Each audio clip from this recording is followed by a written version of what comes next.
महाराष्ट्रातील विविध मल्टीस्टेट पतसंस्थांमधील ठेवीदारांची व्यथा, त्यांचे दुःख आणि झालेली फसवणूक याविरोधात बीड जिल्ह्याचे खासदार बजरंग सोनवणे यांनी सातत्याने आवाज उठवला होता।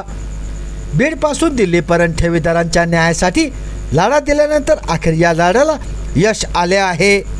केंद्रीय गृहमंत्री तथा केंद्रीय सहकार मंत्री अमित शहा यांनी याबाबत घोषणा केली, अशी माहिती खासदार बजरंग सोनवणे यांनी दिली।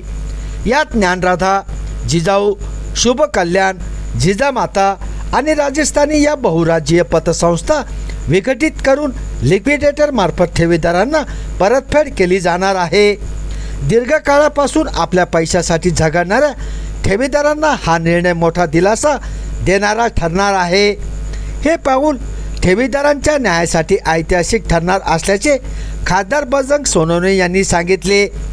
आता लढ्याला दिशा मिळाली, ठेवीदारांना त्यांचे हक्काचे पैसे परत मिळणार असा विश्वास अधिक बळकट झाला आहे, असे सोनवणे यांनी स्पष्ट केले आहे।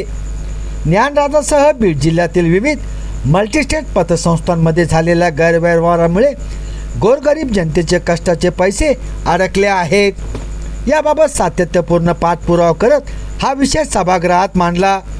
याबरोबर महाराष्ट्राचे मुख्यमंत्री देवेंद्र फडणवीस, उपमुख्यमंत्री अजितदादा पवार यांच्या अध्यक्षतेखाली घेतलेल्या बैठकीत केंद्रीय स्तरावर चौकशीची मागणी केली होती।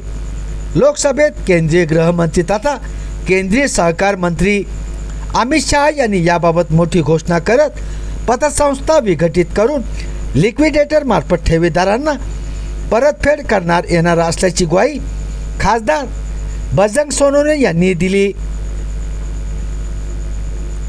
संभाजीनगर समाचार न्यूज चॅनलसाठी सुनील टाक।